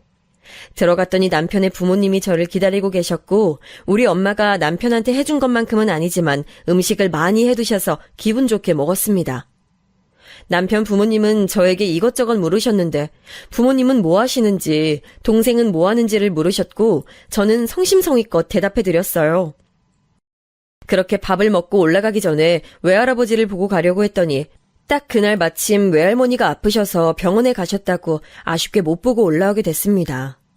집으로 와서 온갖 질문을 하는 엄마에게 생각보다 친절하고 좋았다고 시집살이 안 시킬 것 같다고 말했었죠. 시골 분들이라 약간 고지식한 면모가 있긴 했지만 그 정도는 참을 수 있었어요. 크게 우리에게 기대하는 것도 없으셨고 너희만 잘 살면 된다는 주의라 우리 부모님과도 어느 정도 가치관이 잘 맞으셔서 다행이라는 생각까지 했어요. 그렇게 저와 남편은 순조롭게 양가 허락을 받고 우리는 결혼 준비를 본격적으로 하게 됐습니다. 회사에서는 우리가 결혼한다니까 다들 놀라면서도 진심으로 축하해줬어요. 식장을 정하고 예단을 정할 때도 부모님들은 다 우리를 통해서 연락하시고 직접 만나는 것은 상견례 날이 처음이었습니다. 신혼집이나 다른 문제는 양가에서 큰 잡음 없이 진행돼서 순조롭게 정할 수 있었어요. 그렇게 상견례 날이 되었고 남편 부모님이 시골에서 서울로 올라오셔서 만나기로 했습니다. 회사 근처 한정식집에서 만나기로 하고 우리 부모님이 가까우니 먼저 도착해서 앉아 계셨어요. 시간이 되니까 시부모님도 약간 급하게 들어오셨습니다. 상견례 전날에 엄마는 너무 긴장되어 머리가 아프다고 진통제까지 드실 정도로 저보다 훨씬 걱정하고 진정하지 못했었어요. 30분은 먼저 도착해서도 물을 어찌나 드시던지 제가 엄마 보고 왜 그러냐 얘기해도 저에게 나중에 자식 낳으면 알게 될 거라고 말할 뿐이었어요. 아버지도 평소에는 굉장히 침착하신 편인데 그날은 계속 안주머니에서 손수건을 꺼내 땀을 닦으셨죠. 반면 저나 남편은 이미 양가 어른들을 봤으니 그래도 한번 봤다고 조금 괜찮았습니다. 그리고 드디어 남편 부모님이 우리가 앉아있던 방으로 들어오셨고 저와 부모님은 자리에서 일어나서 맞아줬어요. 남편 부모님도 환하게 웃으며 들어오셨는데 저는 그때 분위기를 아직도 잊을 수가 없답니다. 서로 어색하고 반갑게 인사했는데 갑자기 시어머니와 우리 친정엄마의 표정이 급속도로 굳기 시작했어요. 저와 남편은 중간에서 얼떨떨하게 지켜봤고 아빠들도 이게 무슨 일인가 싶어 쳐다봤죠. 아영아, 짐 챙겨. 나가자. 저딴 집안하고 결혼 절대 못해. 성범아, 며느리 집안이 저 집이었어? 결혼 없던 걸로 하자. 친정엄마와 시어머니는 동시에 각자 자식들에게 이 결혼은 절대 무슨 일이 있어도 안 된다고 했고 저와 남편은 당황하기 시작했습니다. 왜 그러냐고 물어보는 저를 엄마는 손을 잡고 방을 나왔고 제가 아무리 버티려고 해도 어디서 그런 힘이 나오는지 저를 질질 끌고 나갔어요. 아버지도 당황해서 원래 그런 성격이 아니신데 엄마 앞을 가로막고 이유를 말하라고 했었죠. 정신없이 나오면서도 남편 쪽을 봤더니 시어머니는 주저앉아 머리를 감싸고 있었습니다. 모르는 사람이 봐도 우리의 경우는 엄마들끼리 서로 아는 사이인 게 확실했고 상견례는 그렇게 망치게 됐어요. 집에 돌아가는 길에 제가 엄마한테 왜 그러냐고 소리 지르고 난리치고 제가 태어나서 처음으로 그렇게 항의하고 엄마한테 대들었는데 엄마는 듣지도 않고 외할머니에게 전화했습니다. 엄마, 아영이 예비신랑 정순이네야. 세상 너무 좁아. 어떻게 이래? 그러니까 당연하지. 절대 결혼 못해. 뒷좌석에서 엄마에게 말해달라고 아무리 소리쳐도 엄마는 집에 가서 말한다고 하며 말해주지 않았어요. 당장 그놈과 헤어지라는 말만 되풀이했습니다. 그렇게 집에 도착하고 엄마는 저와 아빠한테 충격적인 소리를 해주었습니다. 엄마의 고향과 남편의 고향이 같아서 설마 했더니 진짜로 그 집이었다고 하며 엄마는 어린 시절 얘기를 꺼내셨어요. 이야기는 예전으로 거슬러 가게 됩니다. 엄마의 할아버지, 그러니까 저한테는 증조할아버지와 남편의 증조할아버지는 사이가 굉장히 안 좋으셨대요. 둘 다 농사를 지으셨는데 시장에 내다 파는 과정과 논에 물을 대는 과정에서 크고 작은 마찰이 생겼고 아주 작은 싸움이 나중에는 집안 대 집안으로 번졌다고 합니다. 서로 같은 동네에서 살았기 때문에 다들 아는 사이였는데 서로 사이가 좋지 않았던 두 쪽 집안 덕분에 엄마가 어렸을 때는 조선시대 붕당 정치처럼 마을 사람들이 두 파로 갈라졌다고 해요. 길을 걷다가도 서로 발견하면 못 볼 것을 봤다는 듯 고개를 획 돌리거나 시비를 걸고 다녔다고 합니다. 마을 사람들도 다 알 정도로 사이가 안 좋아서 유명했다고 하더라고요. 얘기를 하나씩 따지다 보면 두 쪽 다 잘못한 구석이 있었는데 전혀 인정하려 하지 않았고 작았던 감정 싸움은 그렇게 커져서 집안끼리 상종도 안 하게 됐답니다. 특히 엄마는 고등학교까지 고향에서 나왔는데 시어머니와 정확히 중학생 때부터 앙숙이었대요. 초등학생 때까지는 그렇게 양가 싸움이 심하지 않았고 또 어려서 어른들이 놀지 말라고 해도 와닿지 않아 몰래 놀곤 했는데 중학교에 올라가서는 앙숙이 되었답니다. 어른들처럼 사소하게 싸운 일이 점점 커져서 급기야 머리채를 잡고 싸울 정도로 사이가 안 좋았었는데 그 일로 어른들이 학교에 오게 됐답니다. 그런데 학교에 와서도 어른들이 서로 더 격하게 싸워서 선생님들이 오히려 말렸고 나중에는 마을에서 알아서 우리 두 집안이 엮이면 강제로 해산시키고 했다고 하네요. 선생님들까지 포기할 정도로 엄마와 시어머니는 사이가 안 좋았다고 합니다. 엄마 말로는 시어머니는 못되고 이기적이라고 절대 그런 성격과 인성을 가진 사람이 제 시어머니가 될 수 없다고 제가 태어나서 본 엄마 중에 가장 단호하게 말씀하셨어요. 자기가 이제껏 살면서 봤던 사람 중에 제일 인성이 별로인 사람이 시어머니라고 절대 이 결혼은 안 된다고 말씀하셨습니다. 이 얘기는 아빠도 처음 듣는 얘기였는데 엄마는 고등학교를 졸업하고 바로 서울로 올라왔기 때문입니다. 내가 정숙이 개 보기가 싫어서 올라온 거야. 똥이 무서워서 피해? 더러워서 피하지. 그쪽 집안은 기본이 안 돼 있는 집이야. 절대 결혼 못해. 다른 남자 찾아. 엄마는 더 말할 것도 없다고 부정 탄다고 입에 오르지도 말게 하라고 하셨어요. 아주 예전부터 엄마가 서울에 올라오기 전부터 가족끼리 사이가 안 좋았다고 하더라고요. 외할아버지도 그쪽 집안이라고 하면 그쪽으로 눈길도 돌리지 않는다고 하셨습니다. 외할머니는 시어머니 엄마와 머리채 잡고 싸운 적도 있다고 하더라고요. 엄마가 저렇게까지 말하니까 저도 이 결혼이 맞는 건가 생각했지만 한편으론 나하고는 관계가 없다고 생각했습니다. 원수의 집안이라고 결혼 반대를 하는 게 이렇게 평범하게 살아온 내 인생에 일어나게 될 줄은 전혀 몰랐죠. 엄마가 그렇게 치를 떨며 반대하셔도 저는 이미 남편과 결혼하고 싶은 마음이 굴뚝 같아서 마음을 접는 게 쉽지 않았습니다. 아버지에게 중재를 요청해봐도 아버지는 한숨만 쉬며 엄마와 둘이 얘기하라 하셨고 엄마는 제가 말만 꺼내도 결혼은 무슨 빨리 헤어지라고 난리치셨죠. 남편에게 연락하니 본인도 과거 얘기를 다 들었고 저처럼 시어머니가 당장 헤어지라고 하는 중이라고 말하더라고요. 솔직하게 얘기하자면 남편도 저도 아무리 양가 어른들이 사이가 좋지 않아도 우리는 사이가 좋으니 별 상관이 없었습니다. 하지만 결혼은 우리만 좋다고 되는 연애도 아니고 오히려 집안과 집안의 연결이잖아요. 아무리 말해도 양측 어머니들은 들은 척도 하지 않으셨고 엄마는 제 얼굴만 보면 헤어졌냐고 물으셨어요. 나중엔 그것도 묻지 않으시고 어디서 선자리를 자꾸 구해와서 무조건 나가라고 강요하셨습니다. 아버지도 제가 열심히 주장해도 엄마가 저렇게 싫어하는데 어쩔 도리가 있냐고 저에게 곤란하다고 알아서 헤어지라는 식이었고 남편의 말을 들어봐도 그쪽도 똑같았어요. 그런데 사람 마음이란 게 참 웃겨요. 이렇게 심하게 반대하니까 오히려 남편과 저는 더 헤어지고 싶지 않았습니다. 더 돈독해지고 우리의 사이는 견고해지기 시작했어요. 저는 엄마가 아무리 반대해도 결혼할 거라고 말했고 엄마는 저에게 네가 어떻게 그럴 수 있냐고 막 따지셨어요. 급기야 외할아버지까지 저에게 연락 와서 하소연하셨죠. 외할머니도 난리가 나셨고 저는 머리가 너무 아팠어요. 아가, 그 집만은 안 돼. 다른 집은 괜찮아. 할아버지가 다른 놈 알아볼게. 아니, 할아버지. 저는 꼭 그 집 손주랑 결혼하고 싶어요. 과거는 과거잖아요. 아이, 그 집은 안 돼. 결혼하면 무조건 무슨 일이 일어날 거야. 그 집은 하나같이 못된 놈들밖에 없어. 할아버지, 저 믿어주세요. 제 남편은 진짜 아무것도 모르고 있어요. 아니야. 그런 집안은 아예 발도 들이면 안 돼. 당장 헤어져. 아무리 사이가 좋아도 저와 남편은 그 사실을 전혀 모른 채로 자랐고 만나서 연애한 건데 너무 억울한 마음이 들었습니다. 어른들끼리 사이가 안 좋다고 해도 남편과 저는 사이가 안 좋은 것도 모르고 자랐거든요. 알고 사귄 것이 아니니까 저와 남편은 황당했습니다. 우리 엄마는 저에게 회사까지 그만두고 아예 다른 곳으로 이사 가자고 할 정도로 반대하셨는데 저는 엄마가 그럴수록 헤어지고 싶은 마음이 들지 않았어요. 제가 직접 그 광경을 보고 자랐으면 어느 정도 이해할 텐데 그것도 아니고 남편과 저한테는 그저 어른들의 싸움이라고밖에 느껴지지 않았답니다. 그러다 양가에서도 어쩔 수 없이 허락하게 된 사건이 발생했는데 바로 제가 임신을 해버렸어요.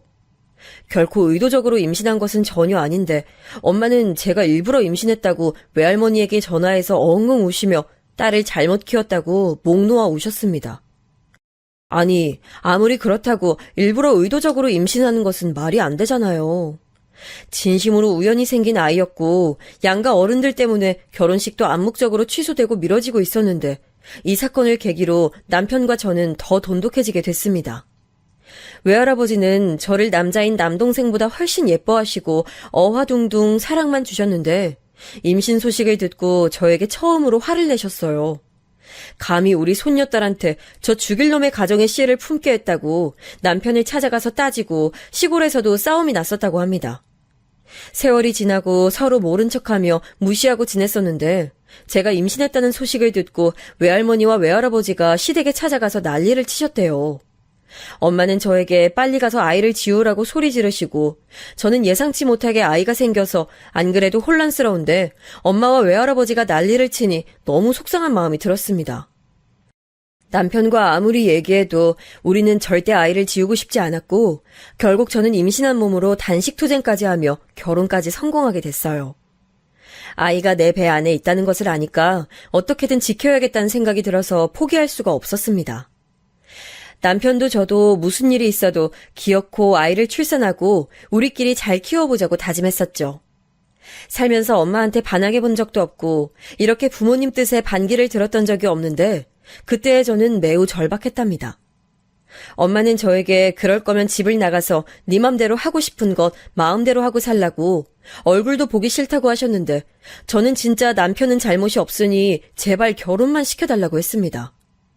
남편도 그 성격에 부모님에게 태어나서 처음으로 화내고 적극적으로 의견을 전달했더니 그쪽 부모님들도 머리를 부여잡고 누우셨다고 하더라고요. 난리도 이런 난리가 없게끔 결혼 전부터 잡음이 많았는데 당연히 결혼하고도 크고 작은 사건들이 생겼습니다. 저는 임신했으니 배가 부른 채로 결혼식을 하게 됐는데 결혼식 준비 과정에서도 양가 어른들은 의견 다툼을 너무 심하게 하셨어요. 식장 잡는 것부터 싸우셨는데 원래 서울에서 하기로 했었고 시골에는 버스를 보내주기로 되어 있었어요. 그런데 남편 집에서 시골에도 예식장이 있다고 거기서 하자고 우기기 시작했어요. 엄마는 그 촌동네에 뭐가 있냐고 화를 내시고 시댁에서는 시골도 사람 사는 곳이고 그 예식장에서 우리 조부모님도 결혼했는데 뭐가 문제냐고 하셨죠. 결국 우리 아버지와 시아버지가 둘이 따로 얘기하셔서 서울에서 결혼식을 결정했더니 시어머니가 서럽다고 남편을 붙잡고 몇 시간을 우셨다고 합니다. 식장 위치는 시작이었고 다음에는 예단과 신혼집 위치도 남아 있었어요. 신혼집은 남편이 해오기로 했는데 갑자기 시댁에서 우리 집에 1원이라도 주는 것이 아깝다고 지원을 안 하시겠다고 했습니다. 엄마가 그 소리를 듣고 그러면 남편을 우리 집에서 처가살이를 시키겠다고 하니 또 갑자기 말을 바꿔서 그럼 해주긴 하겠지만 시댁을 일주일에 한 번씩 오라고 하더라고요. 그리고 혼수도 이거 해라 저거 해라 말이 많으셨습니다. 엄마는 그걸 듣고 우리 집도 돈 많다고 우리 아버지는 은행 다니니까 돈 가지고 유세 떨지 말라며 한 소리를 하시기도 했죠. 예단도 요구하는 금액이 많았는데 엄마가 그 시골에서 이런 게 무슨 소용이냐고 아직도 조선시대인 줄 아냐고 따져서 겨우 무마됐습니다. 결혼 준비하며 원래 신부와 신랑이 많이 싸워서 파혼까지 간다고 하던데 저와 남편은 오히려 사이가 돈독해졌어요. 제가 임신하고 있었기 때문에 우리끼리는 사이가 더 좋았습니다.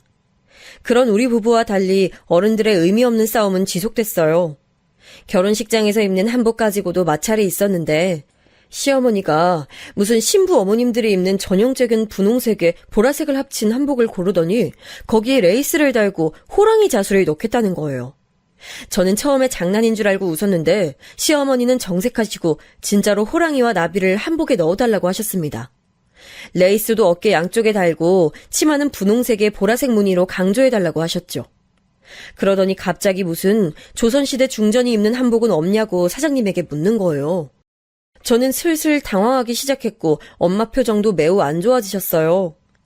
엄마와 시어머니는 예전에 만나기만 하면 싸웠다던데 결혼 준비를 시작하면서는 서로 만나면 무시를 했거든요. 그런데 엄마는 시어머니가 그런 것을 보고 한숨을 쉬며 결혼 꼭 해야겠냐고 하셨죠.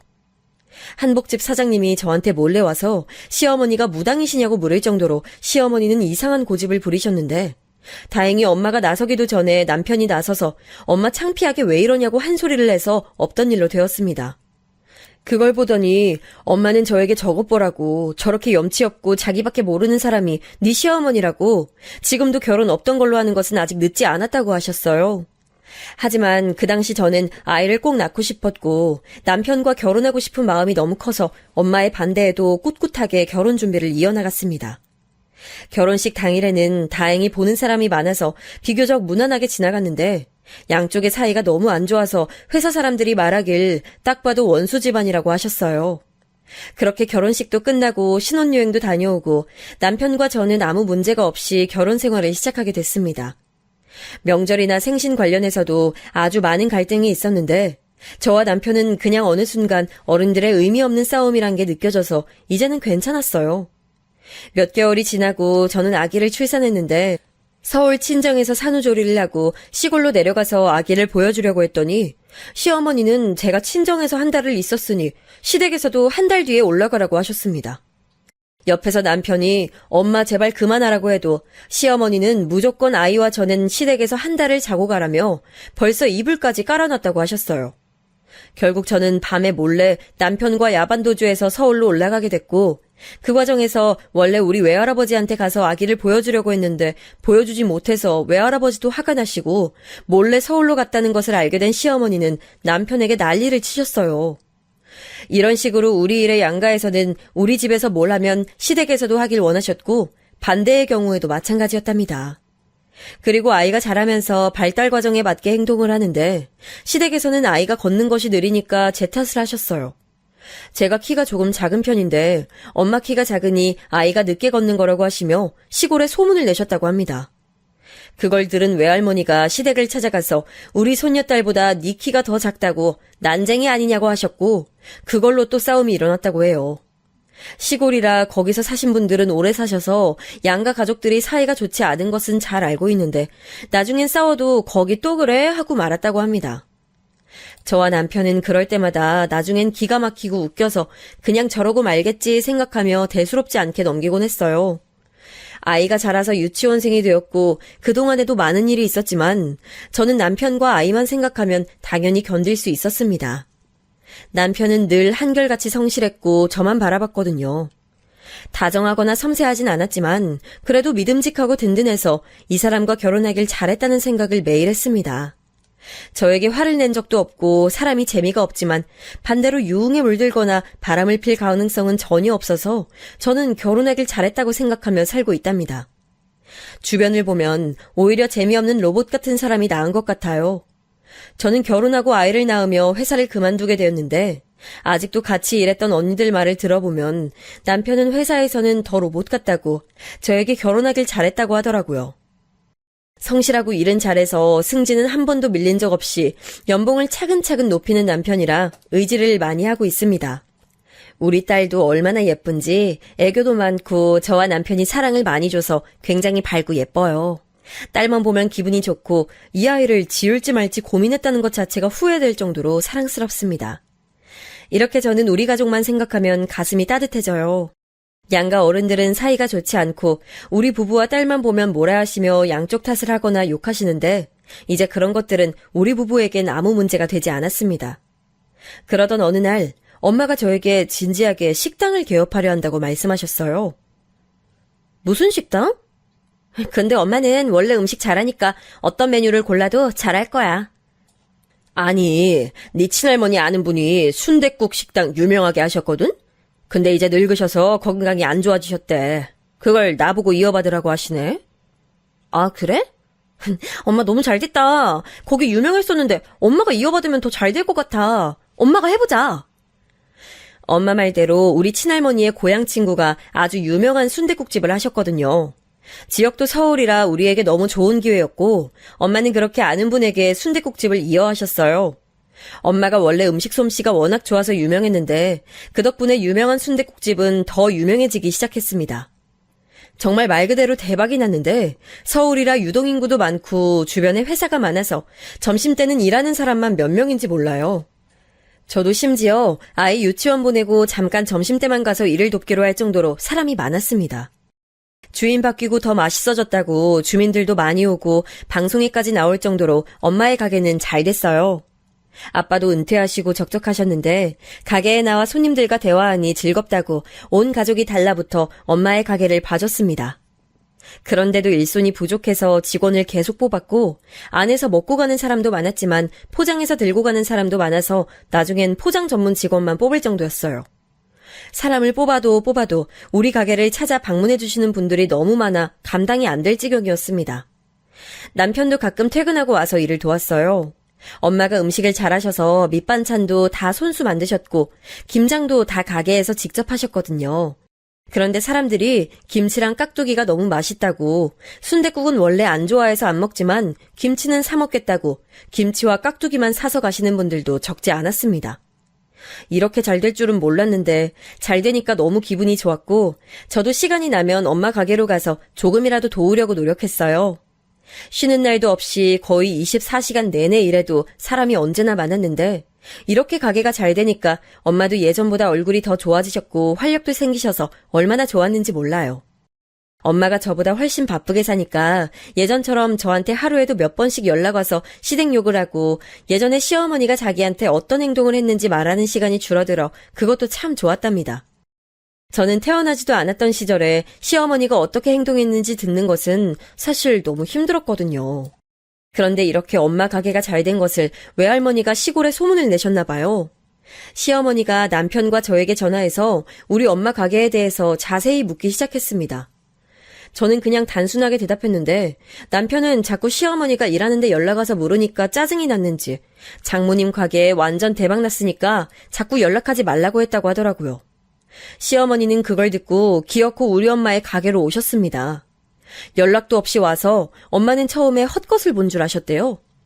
뻔뻔하게 우리 가게에 들어오더니 손님에게 왜 그러냐고 당당하게 따졌다고 합니다.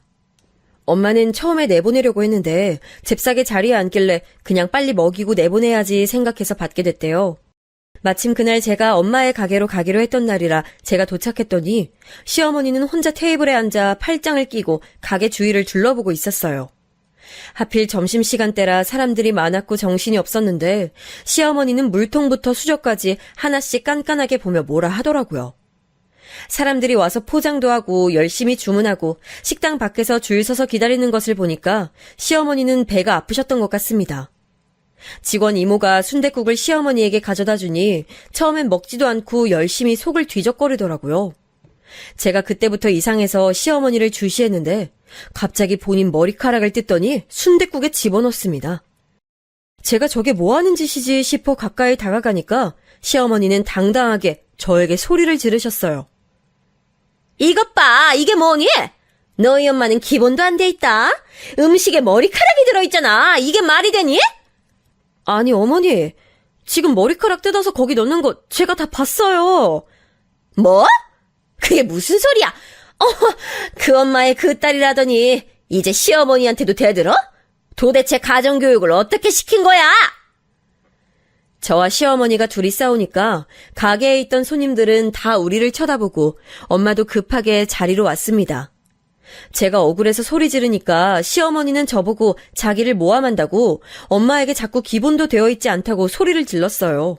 직원들도 그럴 리가 없다고 해명하는데 시어머니는 마치 연기자처럼 진지하게 머리카락이 순댓국에서 나왔다고 사람들에게 먹지 말라고 했습니다. 그걸 본 사람들은 한두 명씩 가게를 나가고 기다리던 사람들도 머리카락 나왔대 하며 발걸음을 돌렸어요. 저는 아무리 양가가 사이가 좋지 않아도 한 번도 시어머니에게 뭐라 대든 적이 없었는데 그날은 제가 직접 눈으로 보았기도 하고 우리 엄마한테 저렇게 대놓고 소리 지르는 시어머니를 처음 봐서 참을 수가 없었습니다. 남의 가게 와서 왜 이러는 건지 이해가 되지 않아 시어머니에게 내가 다 봤는데 무슨 말이냐고 울며 따지니까 시어머니는 손님들이 다 나가니까 목적을 달성했는지 웃으며 가게를 나갔어요. 엄마는 허탈했는지 엉엉 우시는데 제가 너무 속상해서 시어머니를 따라 나가 따지니까 저보고 저리 비키라고 밀기까지 했습니다. 길거리에서 사람들이 쳐다봐도 끝까지 따라가서 따졌는데 시어머니는 저를 밀고 택시를 불러 출발했어요. 태어나서 저런 사람은 처음 봤습니다. 엄마 말대로 무슨 악마처럼 행동하더라고요.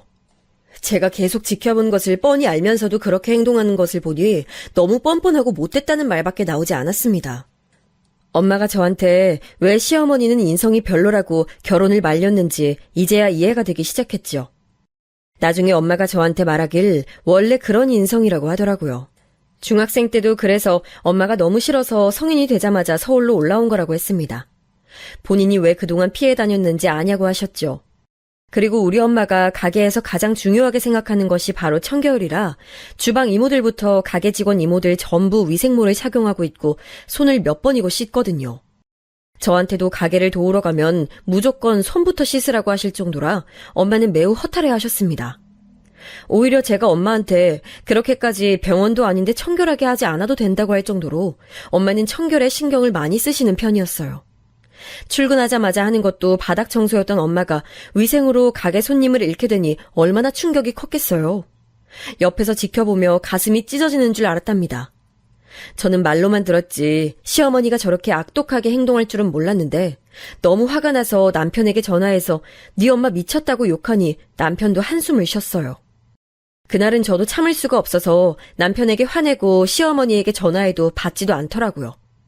화가 나면 온몸이 부들부들 떨린다는 것을 저는 그때 알게 됐습니다. 저는 제 화를 제가 감당하는 게 힘들어서 병원까지 가서 약을 지어 먹었어요. 한의원에 갔더니 그 증상은 화병이라고 한약을 지어주시더라고요. 진짜 아무리 그래도 멀쩡히 영업하는 식당에 자기 머리를 넣고 기본도 되어 있지 않다고 자작극을 펼치는 게 말이 되나요? 저는 아무리 생각해도 죽을 때까지 이해하지 못할 것 같습니다. 시어머니가 전화를 안 받으니 시아버지에게 전화해서 따졌고 이 사실을 외할아버지와 외할머니에게도 전화해서 말했습니다. 저는 살면서 이렇게 화났을 때가 없던 것 같아요. 기본도 되어 있지 않은 것은 우리 엄마가 아니고 시어머니라고 생각해요. 외할머니에게 전화로 상황 설명을 하니 할머니도 황당해하며 또 시골에서 싸움이 일어났다고 합니다. 엄마의 가게는 그 사건이 타격이 커서 다시 부흥하기까지 꽤 오랜 시간이 걸렸는데 그렇게 언제 와도 너무 바빠 늘 기다리는 사람이 있었던 가게는 기다리지 않고 먹는 가게가 되었습니다. 엄마는 이렇게 당할 수 없다고 더 깨끗하게 청소하고 재료를 손질하셨고 손님들에게 떳떳하게 보여줄 수 있다고 주방도 가림막 없이 공사하게 됐어요. 원래도 위생모를 착용하고 계셨지만 이제는 장갑도 착용하고 손님들 앞에서 계속 청소하는 모습을 보여주니 서서히 가게는 회복하기 시작했습니다. 이 사건으로 인해 저는 남편에게 많은 화를 냈는데 저도 남편 잘못은 없다는 것을 알고 있어요. 게다가 그렇게 엄마가 반대했는데 결혼한 것도 저라는 것을 알고 있습니다. 그런데 저도 화풀이 대상이 필요했던 것 같아요. 시어머니가 저렇게 상식 없이 행동할 줄은 진짜 몰랐거든요. 다행히 남편이 그때 자기 엄마지만 자기도 이해가 되지 않는다고 저에게 사과하고 엄마한테도 와서 대신 사과드린다고 해서 넘어가게 됐습니다. 그렇게 다시 엄마 가게가 회복할 동안 저는 시어머니에게 너무 화가 많이 나서 당연히 찾아가지도 않았고 명절이나 생신 때도 내려가지 않았습니다. 어떻게 하면 복수할 수 있을까 생각했어요. 그런데 시어머니는 그날 서울에 와서 우리 엄마 가게를 봤던 것이 상당히 충격적이었나 봐요. 아무리 가게가 잘 돼도 그렇게 잘 될지 생각하지 않았던 건지 본인도 가게를 열겠다고 했답니다. 저는 남편에게 그 말을 듣고 몇 번을 되물었는지 몰라요. 시어머니는 한정식집을 열겠다고 남편에게 도와달라고 했대요. 남편이 가게는 아무나 여는 게 아니라고 시어머니를 말렸는데 본인은 자신이 넘친다고 제발 한 번만 도와달라고 절박하게 말했다고 합니다. 제가 그 말을 듣고 웃겨서 엄마한테 말하니 엄마는 눈을 반짝이며 잘 됐다고 우리도 복수하자고 하더라고요. 어떻게 복수하냐고 물어봐도 엄마는 잠자코 기다리라는 말만 했습니다. 그렇게 시어머니는 결국 본인의 고집대로 한정식집을 열게 됐는데 남편도 자기 엄마지만 왜 저러는지 모르겠다고 했어요. 한정식집은 만들 음식도 많고 잘해야 본전이라고 한숨을 쉬었지만 시어머니는 듣지도 않았죠. 그렇게 개업날이 됐는데 남편한테 듣기로는 새로 문을 열어서 그런가 많이 붐볐다고 합니다. 제가 엄마한테 어떻게 할 거냐고 물어도 엄마는 잠자코 웃었는데 그 웃음의 의미를 저는 다음 날에 알게 됐어요. 아침에 남편을 직장에 보내고 아이도 유치원에 보내고 잠시 잠을 자고 있었는데 시어머니에게 전화가 오는 거예요. 안 받으려고 했는데 계속 울려서 짜증나서 받았더니 시어머니가 고래고래 소리를 질렀습니다. 어찌나 목소리가 크던지 저는 받고 깜짝 놀랐어요. 귀청이 떨어질 것만 같았습니다. 야! 너희 집 진짜 왜 이러니? 웬 똥을 보내? 미쳤어? 네? 똥이요? 아니 무슨 소리 하시는 거예요? 네 엄마가 사돈 똥 받으라고 똥을 보냈는데 이게 뭐야? 당장 가져가! 이게 무슨 소리인가 싶어 엄마한테 연락했더니 엄마는 웃으며 한정식집이라 발효 음식도 있을 거고 나물도 많을 텐데 도움되라고 할아버지에게 연락해서 시골에서 동물들 똥을 모아서 보냈다고 하는 거예요. 저는 그 말을 듣고 너무 웃기고 황당해서 진짜 똥을 보냈냐고 했더니 무려 외할아버지가 손수 트럭에 싣고 날랐다고 하더라고요. 우리 엄마지만 진짜 대단하다는 생각이 들었고 웃음을 참을 수가 없었어요. 시어머니는 계속 전화로 똥 가져가라고 난리치고 저는 웃겨서 전화를 받을 수가 없었습니다. 우리 가게에 머리카락 넣고 혼자 연기하며 매출을 바닥짓게 했을 때는 언제고 우리한테 저러는지 이해가 가지 않았어요. 우리 엄마는 가서 똥을 넣은 것도 아니고 그저 문 앞에 트럭째 똥 배달만 시킨 건데 그게 그렇게 잘못됐나요? 시어머니의 아빠가 화가 나서 우리 외할아버지를 찾아가서 따졌다는데 외할아버지는 그러거나 말거나 문을 걸어 잠그고 낮잠까지 자셨다고 합니다. 시골에 시어머니가 하소연해도 이제 마을 주민들은 또 싸우냐고 관심도 가지지 않았고 시어머니는 우리 때문에 자꾸 본인 가게가 망했다고 원망했는데 사실 제가 시골에 가서 시어머니 음식을 직접 먹어봤잖아요. 냉정하게 시어머니는 원래 음식 솜씨가 없으세요. 이건 본인의 아들인 제 남편도 인정했습니다. 모든 음식에 소금을 왕창 넣고 뭐를 만들어도 다 똑같은 소금 맛밖에 나지 않아요. 남편도 자기 엄마 음식보다 우리 엄마 음식을 훨씬 좋아할 정도로 맛이 없으니 굳이 우리 엄마가 그렇게 행동하지 않았어도 망하게 됐을 거예요. 아무튼 개업하자마자 이렇게 복수해서 그런가 시어머니 가게는 폭삭 망해서 2달 만에 식당을 접었습니다. 그에 반해 우리 엄마 순댓국집은 날이 갈수록 잘 돼서 확장 이전까지 하게 됐어요. 그때 시어머니가 난리쳐서 손님들이 뚝 끊겨서 사실 엄마가 병원도 다니셨거든요. 너무 힘들어하셔서 밤에 잠도 못 자고 밥도 드시지 못해서 야위었는데 이렇게 참신하게 복수할 수 있어서 얼마나 다행이라고 생각했는지 몰라요. 남편에게 말하니까 남편도 어이가 없는지 웃더라고요. 원래 시어머니와 그렇게 돈독한 모자 사이가 아니어서 다행이었던 것 같아요. 시어머니는 저한테 다시는 시골에 얼굴도 비치지 말라고 했는데 저는 어차피 시어머니가 우리 엄마 가게에 와서 난리친 것을 본 이후로 살면서 시어머니를 마주칠 생각이 없었기 때문에 상관없었습니다. 요즘도 저는 엄마 가게에 가서 돕느라 아주 바쁜 나날을 보내고 있어요. 여기까지가 제가 준비한 내용인데 어떻게 잘 들으셨는지 모르겠어요. 저는 제보하려고 쭉 적는데 되게 즐겁게 써내려갔습니다. 유쾌하게 들으셨으면 좋겠습니다. 들어주셔서 감사합니다.